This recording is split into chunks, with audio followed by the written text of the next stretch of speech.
Buenos días nuevamente. Me gustaría comenzar con este tema, que es esta parte de las angiospermas basales del clado magnolide. Es relativamente corta, justamente como alguna vez charlamos en el examen con algunos en el examen de gimnosperma. En los grupos, en algunos grupos ocurren grandes cambios en muy pocos ejemplos, ¿no? Y, y justamente y típicamente las angiospermas basales son de esos grupos que tienen grandes cambios en algunos pocos ejemplos, ¿sí?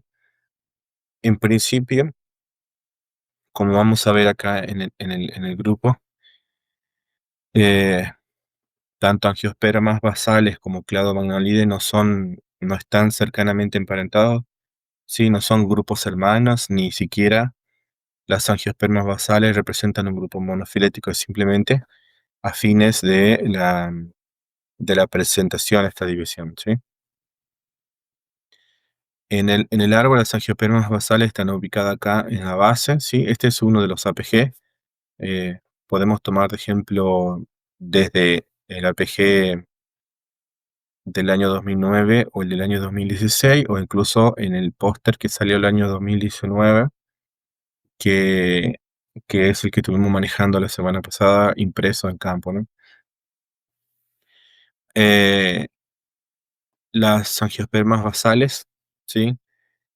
Claramente tienen esta ubicación basal, y cada uno de los órdenes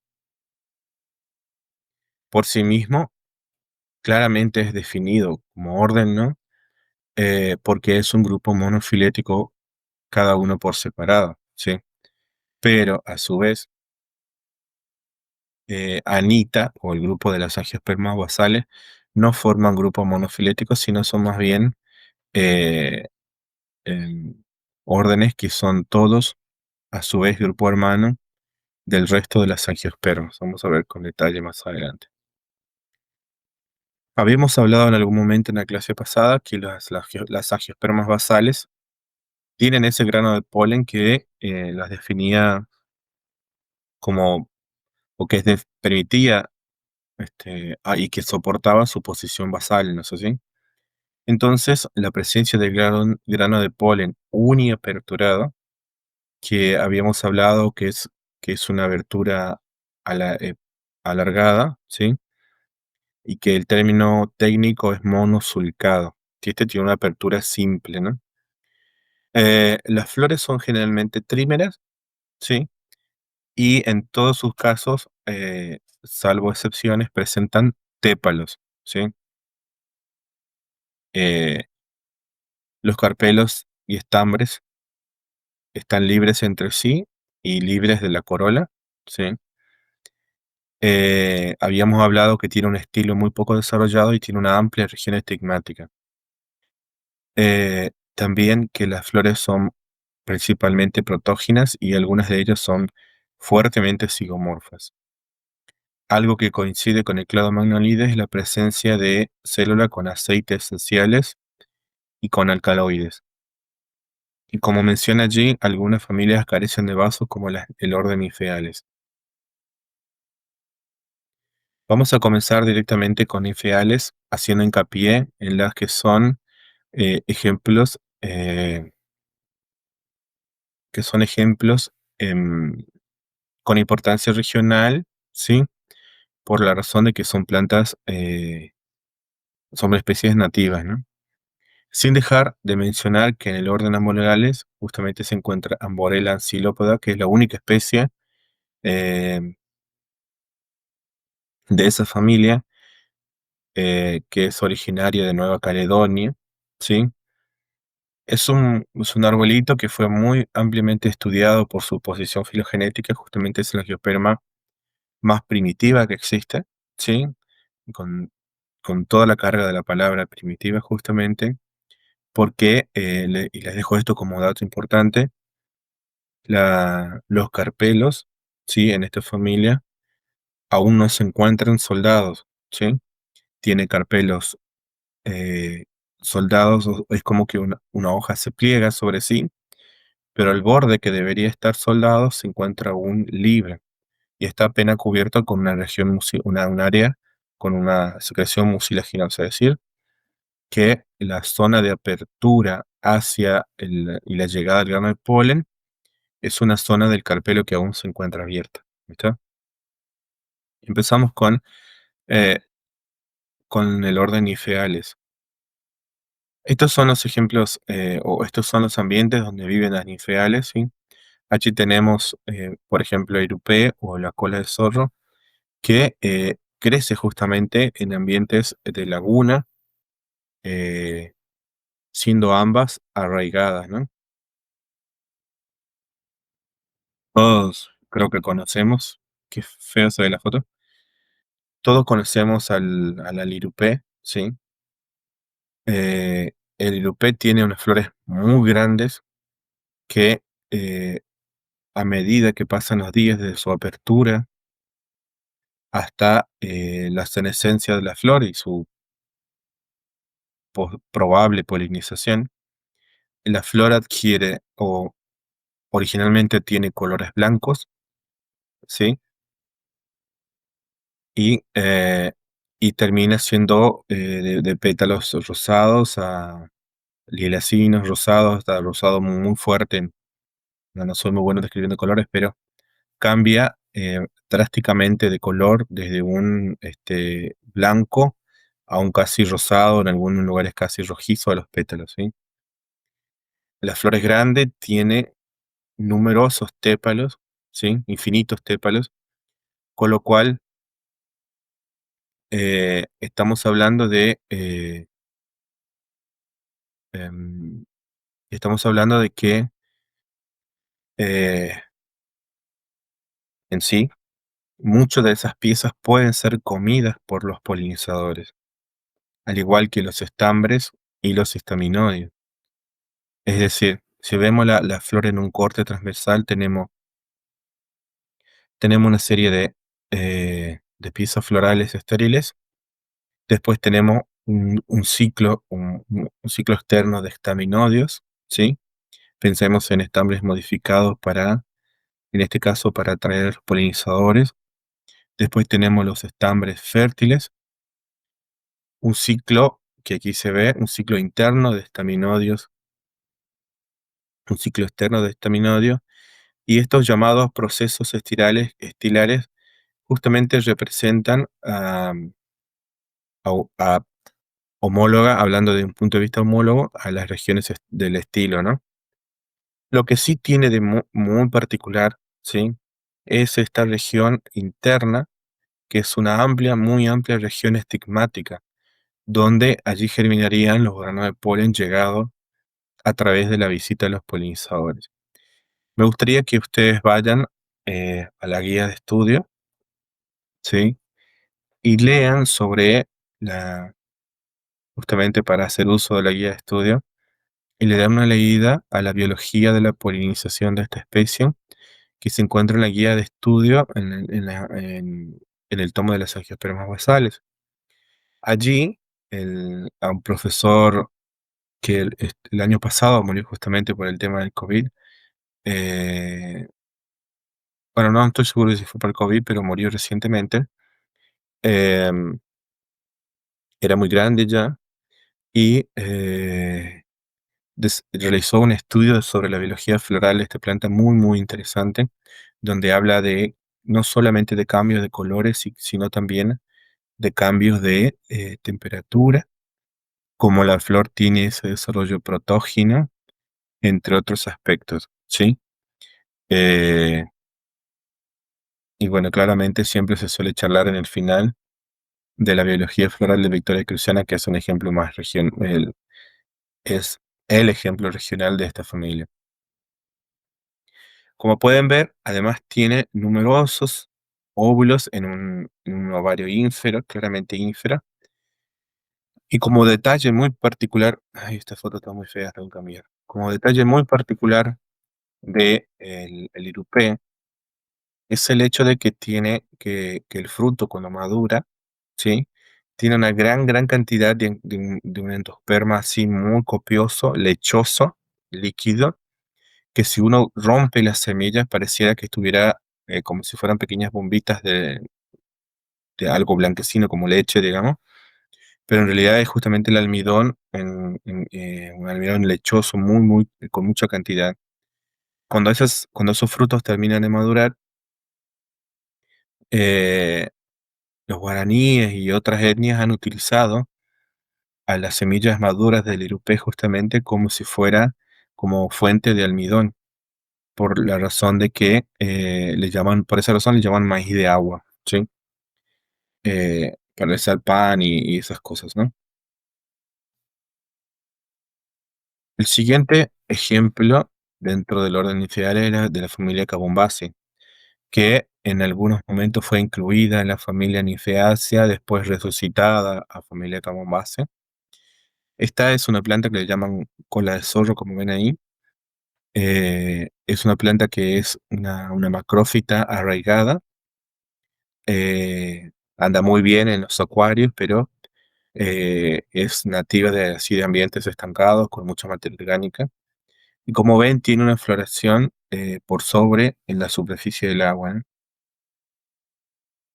Tiene flores que si uno las mira a grandes rasgos son flores típicamente flores de monocotiledonea, ¿sí?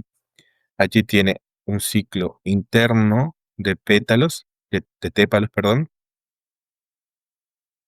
un ciclo interno de tépalos, un ciclo más externo, 3 más 3. El ciclo interno es unguiculado, ¿sí? Eh, como ven allí, usamos otra terminología, dependiendo de los autores, creo que en campo ya hablamos de eso, que algunos autores llaman pétalos al ciclo interno y a los de afuera sépalos petaloides, pero salvo por la forma unguiculada de la base del pétalo, no son muy distinguibles entre sí. Podemos llamarle, creo que más coherentemente con los demás grupos, que tiene dos ciclos de tépalos, ¿no? El ciclo interno, como se ve, tiene una aurícula, ¿sí? Que en esa región tiene una área cubierta con tricomas que le dan la recompensa al, a, a los polinizadores. Es decir, redondeando, es una planta una flor, perdón, típicamente de monocotiledonea, sí, salvo por los dos cotiledones, los demás caracteres son de monocotiledonea. Eh, el ciclo interno es subiculado, en esa región más amarillenta tiene algunos tricomas que dan la recompensa a los polinizadores.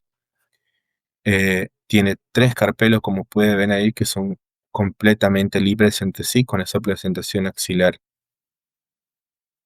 Al igual que en las monocotiledóneas, tiene eh, dos ciclos de estambre, ¿sí? Uno más interno que el otro. Justamente, esta flor así se denomina flor pentacíclica, ¿sí? Que es la flor que define típicamente a las monocotiledóneas. Es decir, que un ciclo, dos ciclos, tres y cuatro de estambres y un quinto de androceo, ¿sí? 5 ciclos diferentes.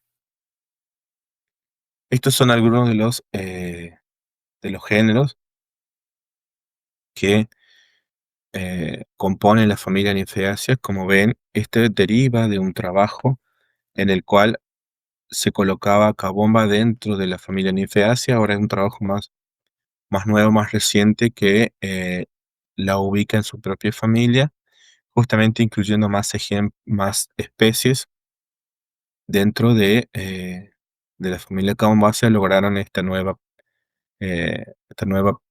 posibilidad de reconocerla nuevamente como una familia aparte. ¿Alguien tiene alguna pregunta?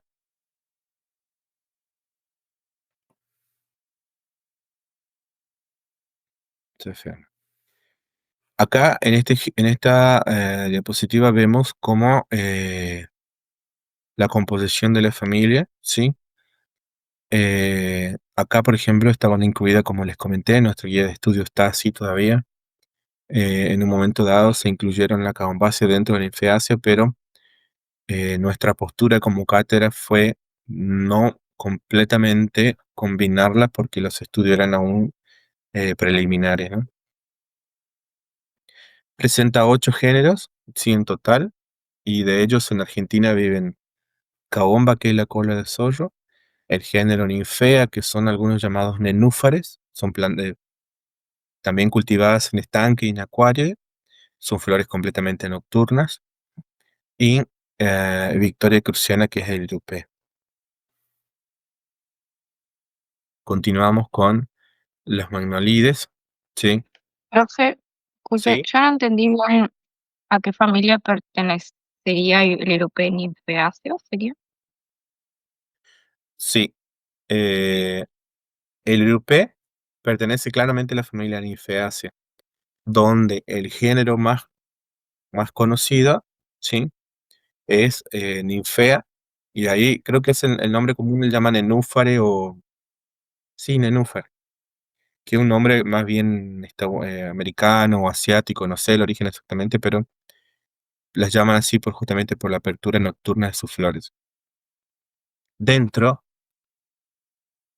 aquí está, esta que está acá es un pequeño arbolito que conseguí de un trabajo que está citado en la literatura de la guía, donde algunos autores incluían a Cabomba dentro de la familia Nymphaeaceae, ¿sí? Pero la mayoría de las Nymphaeaceae son plantas muy parecidas entre sí, que coinciden en esa morfología de la flor que yo les expliqué, el tener muchas piezas florales, ¿sí? Que tener esas amplias regiones estigmáticas, que tienen estaminodios, que tienen estambres fértiles y estaminodios con la misma planta, y él tiene el ovario ínfero, ¿no? Contrario a Cabomba, que es una planta que tiene esa flor pentacíclica que yo le conté, que tiene 2 ciclos de tépalos, 2 ciclos de estambre y 3 carpelos libres, mientras que las restantes tienen carpelos soldados e ínferos. Es decir, difícilmente muchos autores apoyaron a esta postura de considerar a todos los géneros en una misma familia.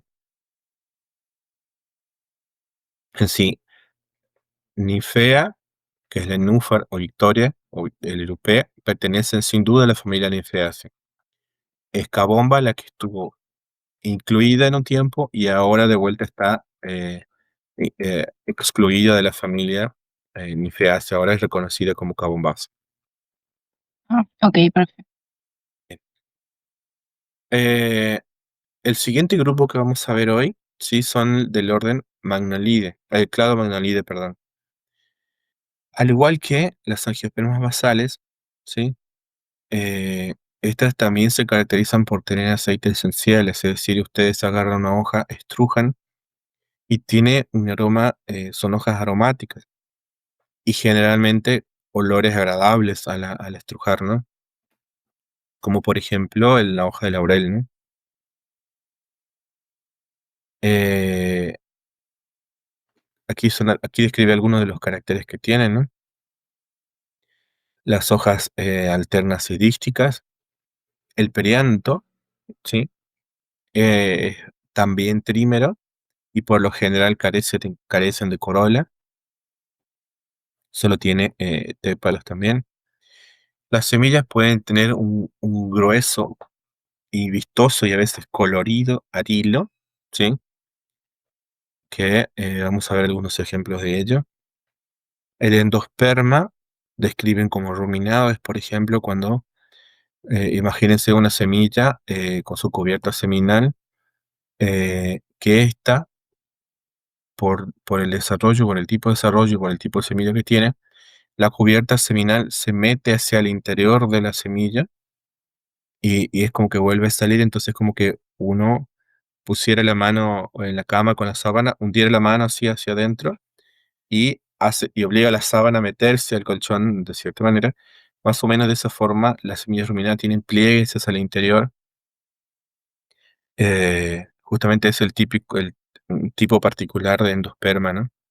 Que en este caso es muy abundante en el clado magnolide. El grano de polen es tipo gimnospérmico, que es el que hablamos antes, el monosulcado. Tienen muchos estambres, especialmente en la familia Magnoliaceae, por ejemplo, o Anonaceae. Los carpelos tienen esa disposición espiralada. De vuelta, el ovario es súper, salvo excepciones, ¿sí? Y las semillas por lo general tienen ese embrión pequeño y con mucho endosperma, ¿no? El clado de Magnolias está compuesto por el orden Piperales, Laurales y Magnoliales.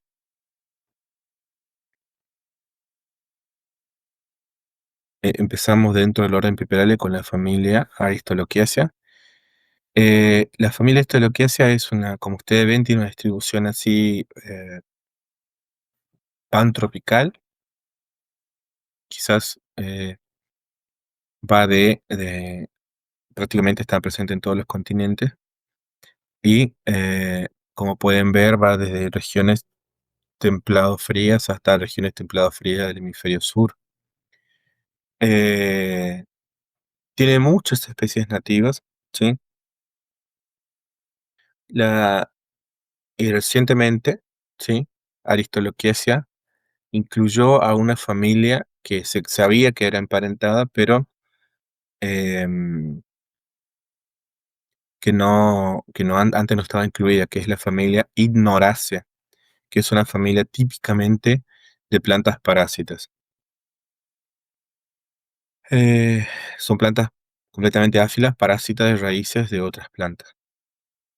El género típico es Aristolochia, justamente algunos les llaman flor de patito o mil hombres, justamente eh, por su por sus propiedades medicinales, ¿no?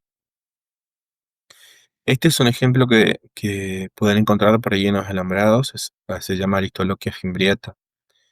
Esta planta puede ser como la que está arriba es Aristolochia fimbriata, la de abajo es Aristolochia grandiflora. Eh, Esta planta tiene una polinización muy, muy particular, ¿sí? Y en general tiene olores, produce olores muy así como nauseabundos, olores como si fuera a carne podrida o materia animal en descomposición.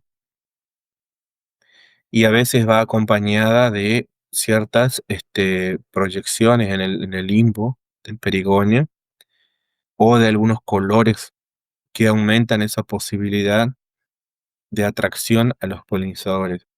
Aquí los polinizadores no obtienen recompensa, simplemente es el olor a podrido o a algo descompuesto lo que las atrae. En el cuello, ¿sí? De este perigonio, todo esto es un perigonio que tiene un trículo, una pancita muy grande, ¿sí? Tiene este cuello y arriba se encuentra la parte del limbo del perigonio. En esta zona, en la región del cuello de este perigonio, tiene pelos, ¿sí? Que tienen una posición contraria al intento de la salida de las moscas. Es decir, los pelos nacen y están dirigidos hacia abajo y son tan abundantes que obstruyen la salida del perigonio. Entonces, cuando las moscas entran, por la posición de esos pelos, les es fácil o relativamente fácil entrar hacia su recompensa, que en este caso es solamente olor.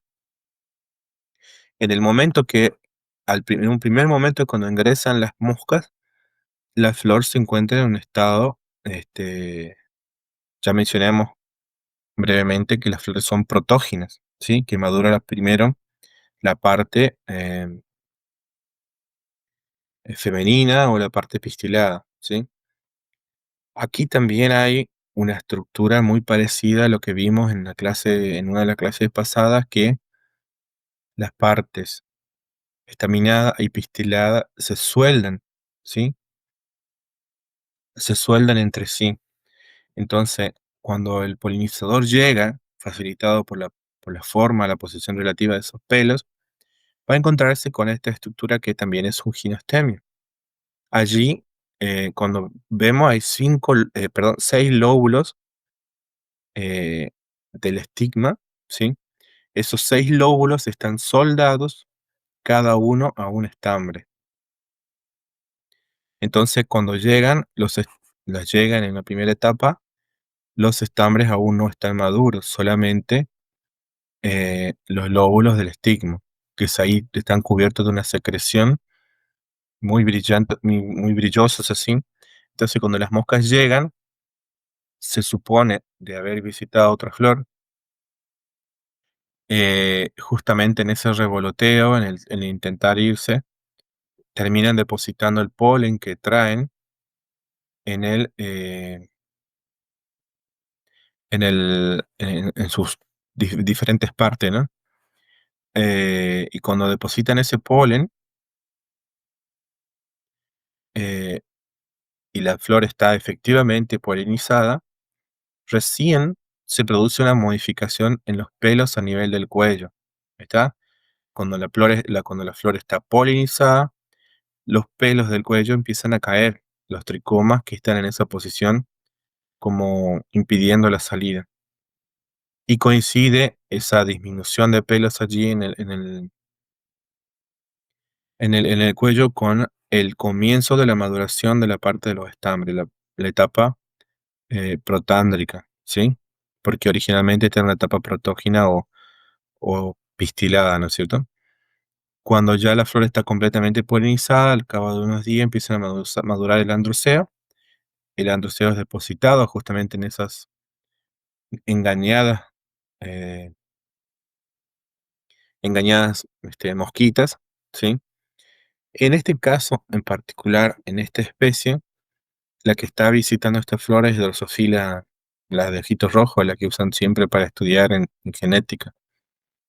Eh, y justamente una vez terminado el trabajo allí, por esa caída de los pelos del cuello, las moscas pueden irse a visitar nuevamente otra flor.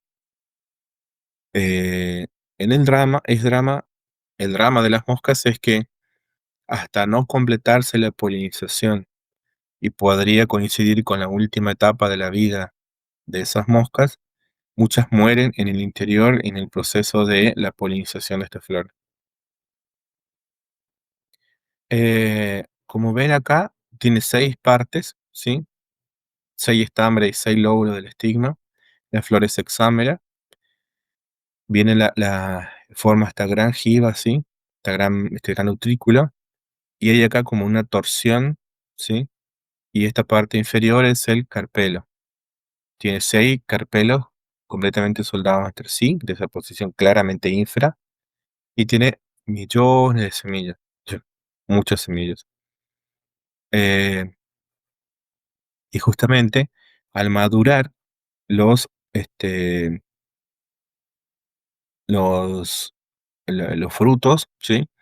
Empiezan a separarse las venitas, ¿sí? El sistema vascular que daban originalmente sustento a ese carpelo, permanece de esta forma, entonces formando esta típica canastita que se suele encontrar en los bosques. Esta es una especie que tomé fotografía se ve muy fea nomás la foto, en la región de Tres Cerros, justamente, mira, esa flor en particular tenía, tanto externamente como en la zona del limbo, tenía justamente ese olor a carne nauseabunda, ¿no? La siguiente familia que veremos dentro del orden Piperal es la que le da el nombre.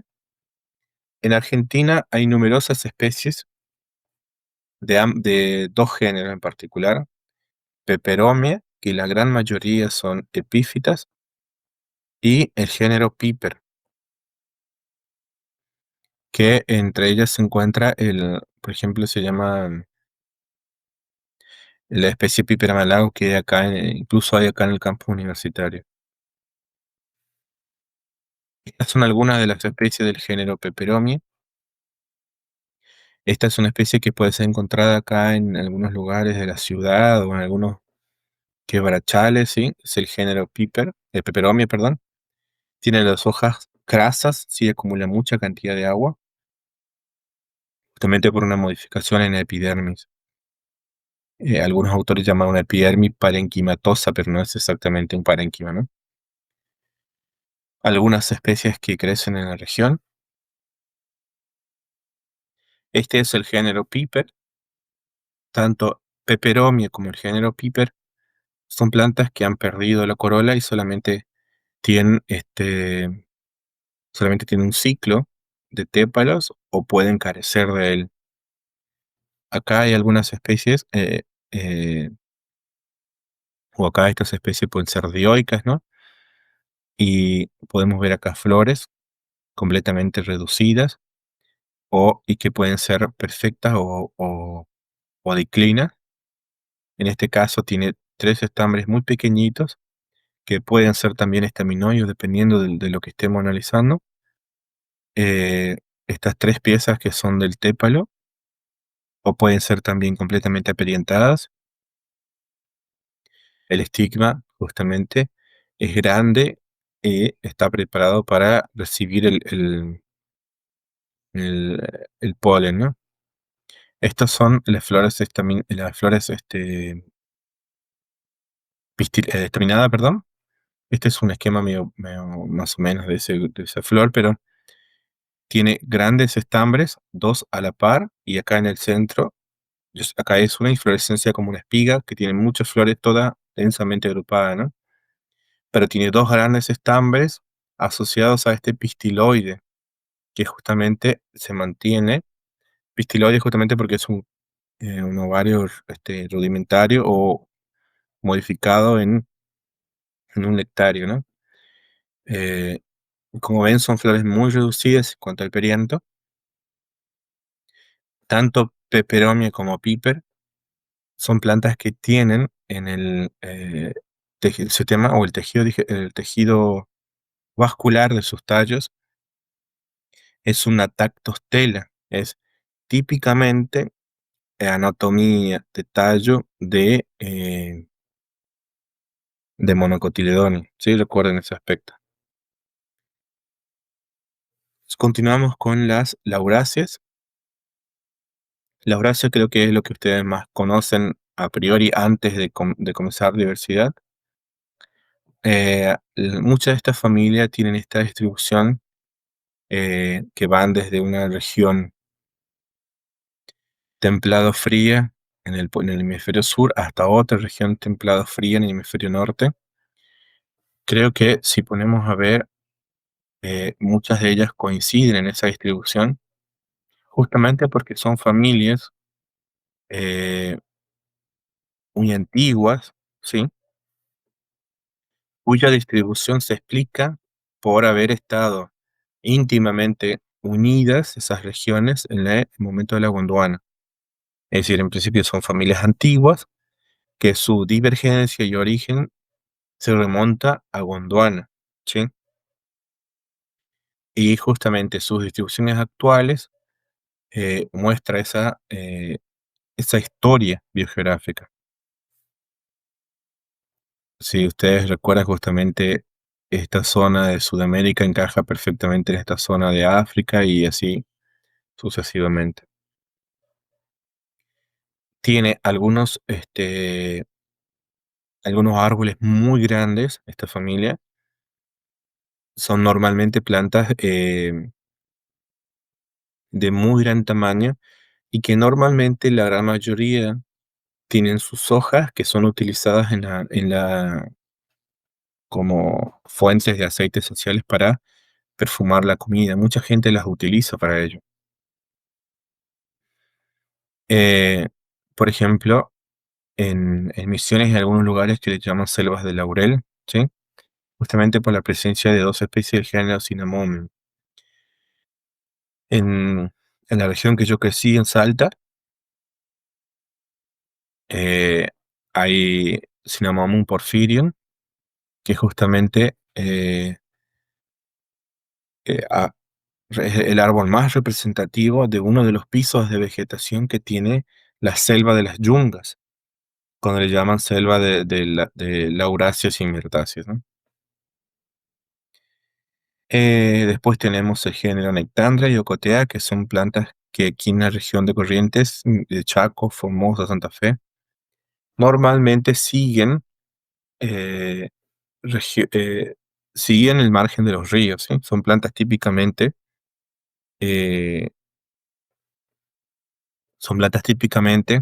de bosques higrófilos. Y finalmente, pese al Inge, el Inge del sur de nuestro país, que es el mismo género que la palta, ¿no? Que es Persea americana. Acá en esta familia hay muchos ejemplos de importancia económica, como Cinnamomum cámphora, que es el alcanfor, verum, Cinnamomum verum, que es la canela, que ustedes deben saber que justamente se utiliza la corteza, que es muy aromática, el laurel, que se utilizan las hojas, entre otros ejemplos, ¿no? Y bueno, el Persea americana, que es la palta, que es de origen centroamericano. Estas fotos estos materiales que están acá, son tomados acá de la facultad, del campo universitario en torno al Quincho, ¿no? Eh, yo les decía a ustedes que que ese bosque ahí originalmente es un bosquecillo natural que tiene algunas partes más altas y otras más bajas. Justamente en las partes más bajas podemos encontrar algunos de estos dos géneros de lauráceas, por ejemplo, Nectandra megapotámica. ¿Qué tiene de particular esta familia? Si ustedes, con el tiempo uno empieza a reconocer la forma de las hojas, rápidamente asocia la morfología y el aspecto lustroso de las hojas con una laurácea. Más si uno toma esa hoja y estruja la hoja y tiene un aceite esencial agradable, de agradable olor, ¿sí? Rápidamente la podemos asociar con laurácea. Pero además de eso, si encontramos a la planta en flor, podemos ver que tiene, si bien la flor es blanca, podemos ver que tiene dos ciclos de tépalos, pero que son petaloides de color blanquecino, ¿sí? Después, estas estructuras grandes y más vistosas la flor son los estambres, ¿está? Los estambres también están dispuestos en varios ciclos. Algunos autores mencionan que están dispuestos en 3 ciclos de 3. Entonces tienen algunos estambres que tienen una disposición introrsa, es decir, que su dehiscencia hacia el interior, ¿sí? Tiene 2 ciclos de estambres introrsos y un ciclo más interno de estambres extorsos. Y algo muy particular es que cada uno de esos estambres tiene una dehiscencia valvar. Sí, vamos a ver si yo tengo algún ejemplo más adelante. No se ve muy bien. Tiene una dehiscencia valvar, es decir, se produce justamente por una pequeña ventanita que se levanta, ¿sí? Como si fuera una ventana del baño, así. Y justamente la dehiscencia se produce a través de esas de- estambres con dehiscencia valvar. Y otra característica cuando no encontramos esta flor muy particular, así tal como ven acá de distintos tamaños, es la flor típicamente de los laureles nativos. Si no encontramos la planta en flor, podemos encontrar estos frutos, ¿sí? En el cual podemos ver el receptáculo de la flor, ver cómo se continúa creciendo y es acrecente y termina rodeando hasta la mitad del fruto. Esta estructura cupuliforme es típicamente de la familia Lauraceae. En ese momento, en esta familia tenemos claramente la palta, ¿no? Que el fruto que tal como lo conocemos hoy en día es muy diferente al original, ¿no? Actualmente está bastante modificado y es de un mayor tamaño que el original. En esta flor de la palta se puede ver algo que en la flora del nectandra que veíamos antes no se puede ver. Vemos nuevamente un ciclo externo de tépalo, ¿sí? 2 ciclos más externos, perdón, 2 de 3, dos más internos, ¿sí? Que son extorso y los más externos son introrsos. Y acá vemos unas pequeñas piezas más pequeñas que son estaminodios, que también están intercalados entre los ciclos de los estambres. Esos estaminodios eh, tienen ese color más amarillento y son justamente los que le dan la recompensa a los polinizadores. Entre, eh, Entre las especies que se encuentran de mucha importancia económica, tenemos el alcanfor, que ustedes trujan en la hoja del alcanfor y es un olor muy fuerte y para algunos desagradable, para mí me gusta mucho. Y bueno, es justamente el laurel, que es el laurel del jardín, ¿no? Simplemente para redondear, siendo una familia muy importante en nuestra región, tanto en Corrientes como Chaco, los bosques que están cercanos a los ríos están muy representados por especies de ocotea, varias especies de ocotea y una o dos especies de nectándar, que son los géneros típicos del laurel del río, ¿no? Cercanos al río.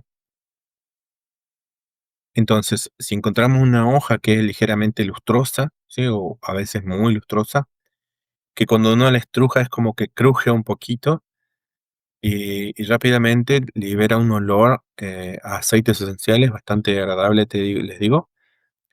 Después, la flor tiene esos estambres con dehiscencia valvar, ya sea introrsos o extrorsos, y si les buscan bien entre esos estambres, van a encontrar estaminodios, ¿sí? Que son los que les dan la recompensa a los polinizadores.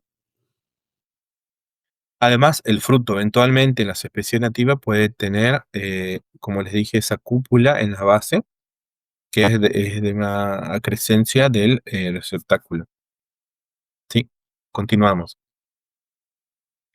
Dentro del orden Laurale también encontramos Monimiaceae. Monimiaceae es también una planta que tiene hojas,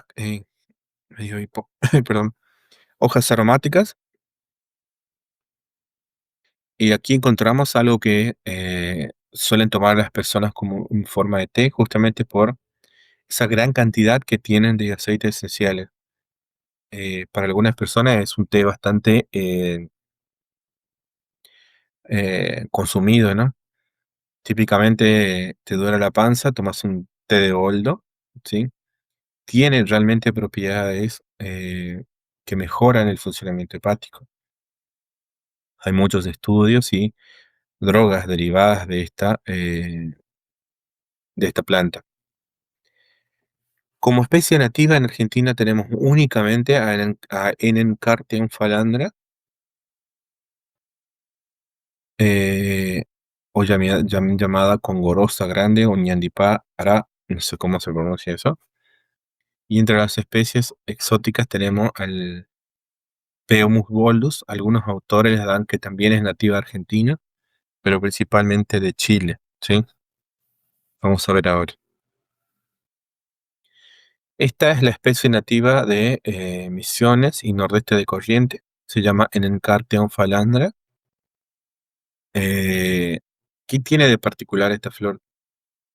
Como claramente estamos ubicados en el clado Magnolide, entre estos, entre las angiospermas más simples, más primitivas, eh, a diferencia de algunas plantas que vamos a ver más adelante en las Eudicotyledóneas, donde las flores reducidas, como esta que vamos a ver ahora, se produce por una adaptación a la anemofilia y em, y tiene entre sus parentes más cercanos a plantas entomófilas con cara y colores muy desarrollados. Acá en este caso es una característica que diferencia el clado monalide el hecho de tener flores relativamente pequeñas con un solo ciclo de androceo o incluso estar ausente. A ver, esta es la hojita, también si uno la estruja tiene aceites esenciales. Característicamente tiene estos pequeños dientes en el margen que se puede llegar a confundir con alguna de la familia Moraceae, que vamos a ver si encontramos en campo. Lo que tiene de particular es este pequeño platito, ¿sí? Y ahí en ese plato se ubican las flores estaminadas. Y las flores estaminadas tienen la particularidad de, de que tienen este estambre completamente aplanado que parece un hongo, muy, muy particular, la verdad, y que tienen una dehiscencia como si fuera una tapita de olla, una dehiscencia circuncisa, o como un gran poro y creo que el término correcto es incircuncisa o como si fuera un fruto tipo pixidio, es como si fuera una tapita de olla, ¿sí? Básicamente es un plato en el cual se sirven las flores estaminadas que son muy reducidas, ¿sí? Solamente a los estambres, ¿está? Por el contrario, tiene algo muy loco esta planta porque esta que está acá abajo son las flores estaminadas. Como ven, pareciera que carecen de piezas florales, estériles. Pero sí, lo que está aceptado por muchos autores es que, y además por estudios anatómicos, que la capa más externa que recubre estas flores son los tépalos, ¿sí? Que están fuertemente soldados en torno al único carpelo, ¿sí?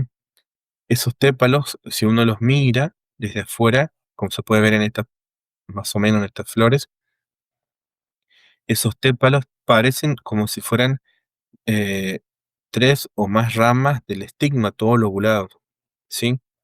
¿Y qué es lo más particular y más loco que tiene esta planta? Es que los tépalos están tan fuertemente soldados y asociados al carpelo, y es que han tomado una posición que complementa y aumenta la función del estigma. Entonces, esta es la única planta en la naturaleza donde el estigma se ve ampliado al estar soldado a los tépalos, y son los tépalos que en su superficie se produce la germinación de los granos de polen, ¿está? Entonces, normalmente los granos de polen llegan al estigma, ahí hay un reconocimiento, y al germinar los granos de polen atraviesan el estilo, si lo hubiese, hacia la micropia del óvulo o los óvulos. Por el contrario, en esta planta, los granos de polen germinan en los tépales y a través de los tépalos circulan los tubos polínicos en una carrera un poco más larga que lo normal. Numerosos granos polínicos, numerosos tubos polínicos compiten por llegar hacia el único óvulo, germinando a través de la superficie de los tépalos. Y esos autores llaman a los tépalos en Encartia, le llaman hiperestigma. No sé por qué pusieron esa terminología, pero está interesante. Eh, Estos son los frutos, como ven, tienen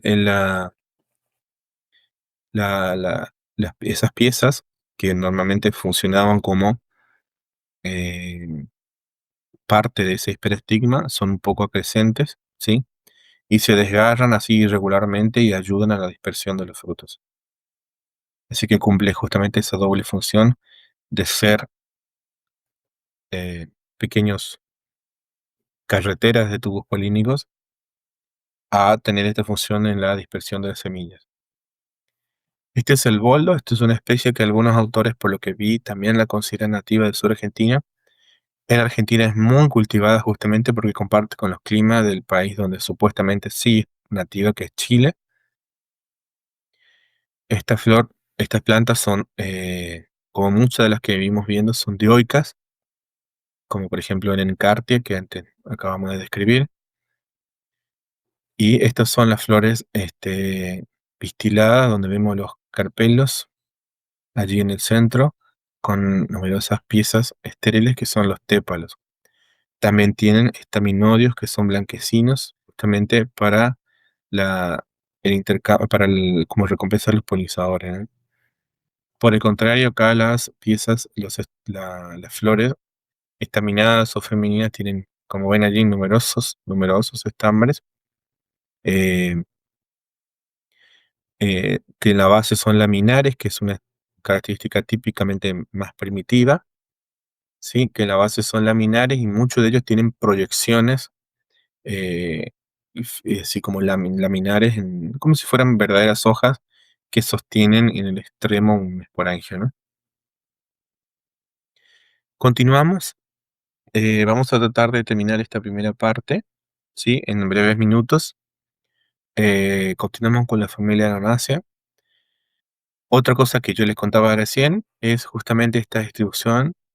Cuando ustedes ven una distribución así, que puede ser caracterizada pantropical, que va de un trópico a otro trópico,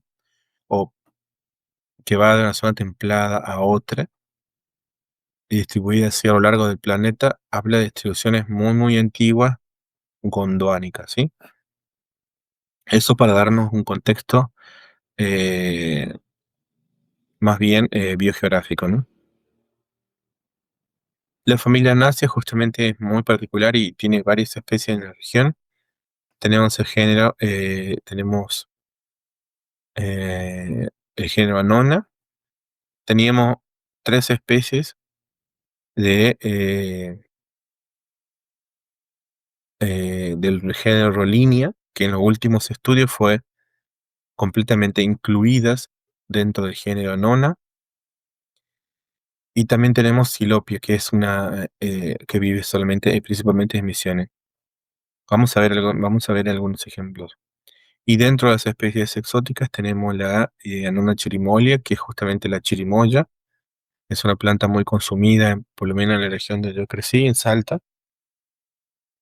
Y dentro de las especies de Annona hay muchas plantas eh, que son consumidas justamente por sus frutas. Y en ellos en particular, por ejemplo, Annona muricata, que hay una planta de esa cultivada en una facultad de agraria, en el centro ahí de la plaza, que le llaman guanabana o graviola, que es una planta muy utilizada para tratamientos contra el cáncer. Simplemente que los compuestos que la planta tiene son muy complejos, que difícilmente se puedan ser sintetizados artificialmente. Por esa razón, se ocupa la planta en su totalidad, ya sean frutos y hojas, para llevar a cabo los tratamientos contra el cáncer. A veces los tumores se ven sensiblemente reducidos en su utilización, pero por lo que leí, em, em, la planta es como una verdadera quimio, a tal punto que puede bajar las defensas, además de estar atacando al tumor, ¿no es cierto? Entonces, no es aconsejable el uso a menos que esté controlado, ¿no? Entre las especies nativas tenemos el arachichú. Justamente el arachichú es una de las Annona marginata, antes se llamaba Rollinia marginata, así van a encontrar Rollinia marginata en los libros más viejos, o Annona marginata en los más recientes. El arachichú es una de las pocas eh, que tenemos en los bosques de la región. Tiene frutos comestibles, ¿sí? Que son más o menos así de unos 3 centímetros más o menos, con muchas semillas en su interior, pero un sabor muy, muy agradable, rico, muy dulces. ¿Qué tiene de particular esta familia? Es que en esta, en este esquema que está acá, justamente es esta flor que parece que tiene tres alitas, como hojitas amarillas. Esos son pétalos. Tiene tres pétalos que son, acá es de las pocas familias donde hay claramente diferenciado pétalos y sépalos, ¿eh? Dentro de Cladomagnolidae. Tiene dos ciclos de pétalos, estos grandes, tres que son externos, tres internos y además tiene tres sépalos bien pequeñitos. Esta flor acá está desprovista de esos tres pétalos, ¿no? Empezamos acá, mire. Si le quitáramos tanto los dos ciclos de pétalos, no quedaría esta estructura. ¿Sí? Acá tenemos los sépalos. Tenemos un primer ciclo de estambres numerosos, infinitos, ¿sí? Que tienen esta forma, que son básicamente estambres laminares. Son del tipo de estambres más primitivos. ¿Está? Acá uno no mira y no ve un filamento las, que eleva las tecas, los sacos folínicos, sino más bien es un estambre del tipo laminar, ¿sí? Que es una característica típica del clado magnolide. Los sacos polínicos, las tecas están dispuestas acá lateralmente en esos estambres muy cortitos que son laminares. Si retiramos los estambres laminares, que son infinitos, nos queda una estructura similar a esta. Y acá esta estructura, este ápice, simplemente son numerosos carpelos libres que tienen más o menos esta forma, así con esta curvatura hacia el ápice de la flor. Y como ven, tiene un único óvulo basal. ¿Sí? Son flores relativamente simples, pero que nos dan la idea de esa condición muy, muy basal o primitiva que tienen sus flores. Y allí más o menos se ven los tres tépalos, ¿sí? Tres pétalos, perdón. Acá adentro tiene estos, externamente tiene estos tres pétalos como si fueran hélices, más o menos, pero son completamente simétricos. Adentro tiene tres pétalos internos, sí que se pueden ver acá, algo coloridos, y por debajo tienen tres sépalos, que son muy pequeñitos. Este es uno de los ejemplos que se consume, la nona chirimoya estaba cultivada acá en el puerto de Corrientes hasta que en esos cambios de gestiones municipales la cortaron. Los frutos son comestibles, como pueden ver ahí hay numerosas subdivisiones en el fruto que cada uno representa un carpel, ¿sí? Continuamos. De vuelta llegamos a otra familia cuya distribución tiene esa particularidad de ser así pantropical, ¿no? Cuando yo le hablé en el comienzo del Cladamagnolides, les hablé de la presencia de arilos muy desarrollados, ¿sí? Y que a veces eran coloridos.